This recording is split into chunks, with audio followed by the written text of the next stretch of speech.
Check your pulse. It's beating, isn't it? Don't let that fool you.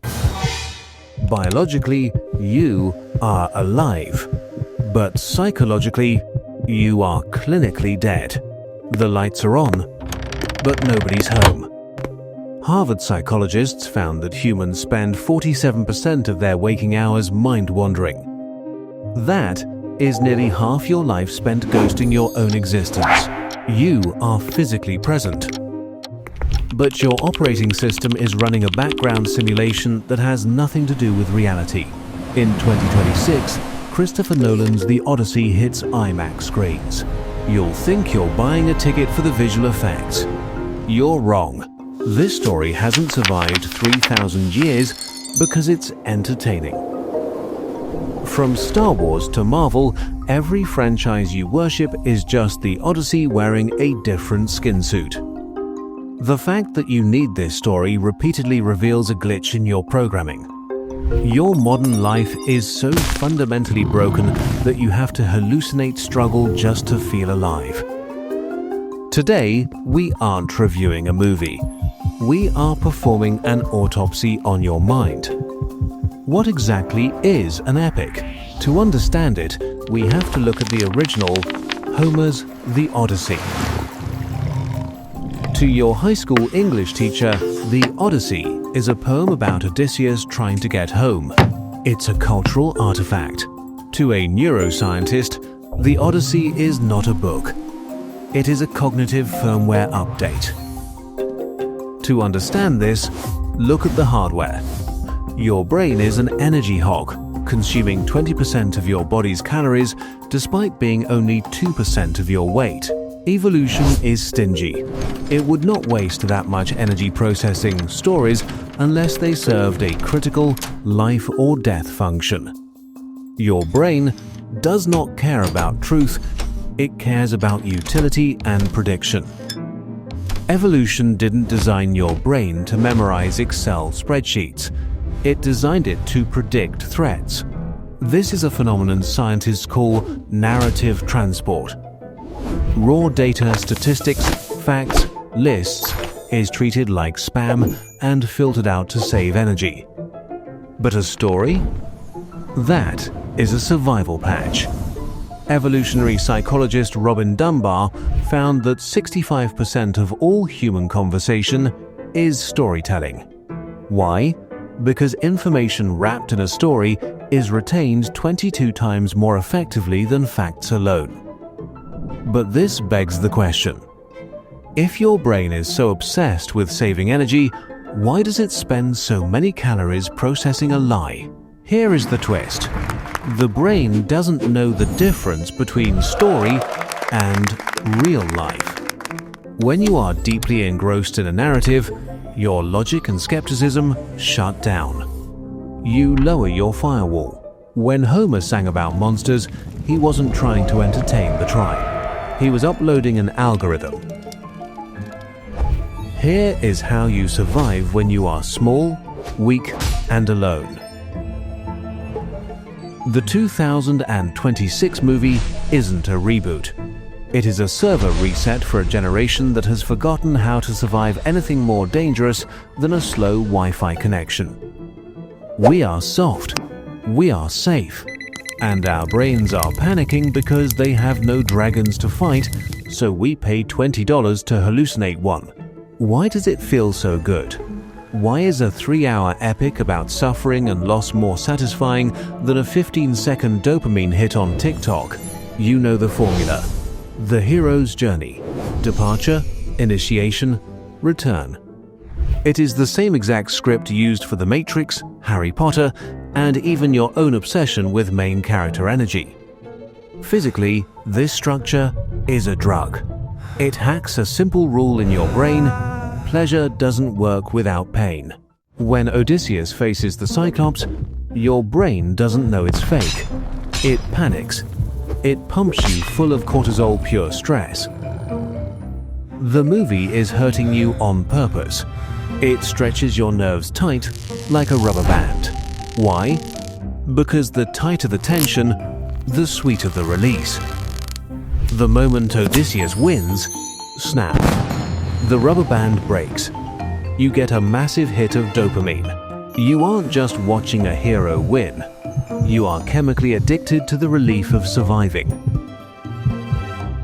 This isn't the cheap dopamine. This is deep, opioid-mediated satisfaction, the chemical reward for solving a life or death problem. Neuroscientist Yuri Hassan discovered neural coupling. fMRI scans show that when you listen to a vivid story, your brain activity synchronizes with the storytellers. If the hero feels fear, your amygdala fires. You aren't just watching Odysseus, you are Odysseus. This is the seductive lie of the epic. In reality, progress is non-linear and often invisible. You work for years with no promotion. But in the dark of the theatre, the Odyssey gives you synthetic progress. You go from lost at sea to king in 180 minutes. It releases the same neurochemicals as actually achieving something without you ever leaving your couch. It is the ultimate cope, a hallucination of competence. You feel like a warrior, but you're just a spectator. But the mechanism goes deeper. It's about a specific strategy for life. Let's look under the hood. Why is this specific story the one that's stuck? Why not a story about a guy who stays home, pays his taxes, and farms turnips? Because the Turnip Farmer Update doesn't help you survive a crisis. And make no mistake, your ancient brain assumes a crisis is always just around the corner. The Odyssey is unique because it rejects brute force. In most modern action movies, the hero is a bulletproof tank who punches the problem until it stops moving. But in the original epic, Odysseus is not the strongest or fastest. He is often found crying on a beach, overwhelmed by powerlessness. He is human. Odysseus wins using Metis, a specific Greek concept for cunning intelligence. In the office, brute force is the trap of working 16-hour days, hoping the system rewards your suffering. That is like trying to wrestle a cyclops. You will be crushed before you are promoted. So Odysseus hacks the game. He tells the monster his name is Nobody. When he blinds the beast and it screams for help, the other cyclopes arrive and ask, "Who is hurting you?" Polyphemus screams back, "Nobody is hurting me." So they leave, assuming it's a divine affliction. It is a linguistic exploit, a joke. But to your brain, it is a revelation. It sounds like a clever linguistic trick, but how does a 3,000-year-old cheat code actually upgrade your modern hardware? Enter mirror neurons. Discovered by Giacomo Rizzolatti, these are a special class of neurons that fire both when you act and when you observe action. They make up about 10 to 20% of your motor cortex, the hardware of empathy and imitation. When you watch the 2026 film and see Odysseus plotting, your prefrontal cortex, the CEO of your brain, lights up as if you are doing the work. You are running a death simulator. You are downloading the Metis software patch. When you cannot outfight the monster, you must outthink it. Evolution kept this story alive because the listeners survived. They learned that in a hostile universe, muscle isn't enough. But every simulation has a crash point. The Odyssey isn't about fighting monsters, it's about something much more painful. The fighting is the easy part. The adrenaline is addictive. But the core of the Odyssey, the reason it makes grown men cry, is Nostos, the return. We use nostalgia to mean remembering the good old days, but the word has a violent root. Here is the cruelest twist. Odysseus spends 7 years with the goddess Calypso. She offers what every human claims to want: immortality, eternal youth, endless pleasure. The simulation of paradise is perfect.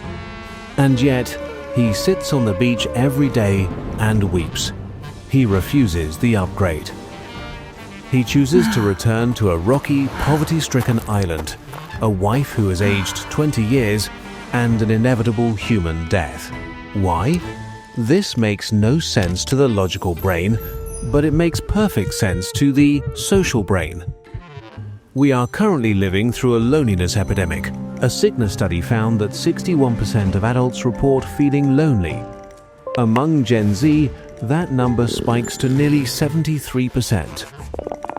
Evolution dictates that isolation equals death.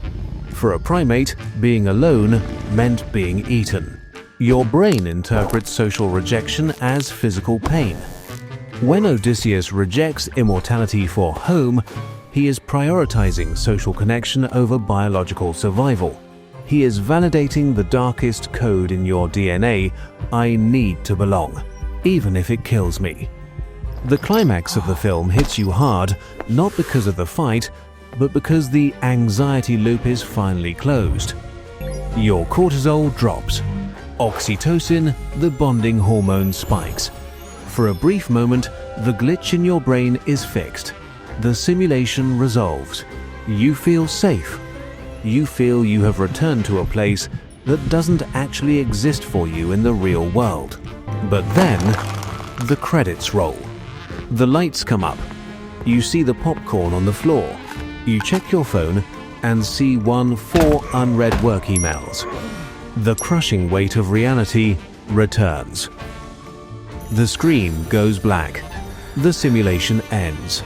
And you are left with the final and most powerful drug this story offers, awe. When you see Odysseus facing the wrath of Poseidon waves the size of mountains, or when you see the vastness of space in Nolan's Interstellar, your brain enters a state of awe. Awe shuts that voice up. When you watch an epic, you feel small. So, when the Odyssey hits theaters in 2026, understand what is happening to you.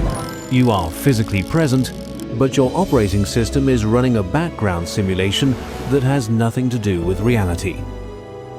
You are watching because your mirror neurons are hungry for training in a hostile world. You are watching because you are desperate for the signal of home. The story isn't just about a Greek king. It's a mirror. Go to the movies. Get your dopamine. Let awe wash away the ego. But remember, the simulation eventually ends. You have to walk out of the theater and face your own cyclops. Will you use brute force, or will you use Metis? Subscribe. Arm yourself with knowledge, because out here, nobody is coming to save you.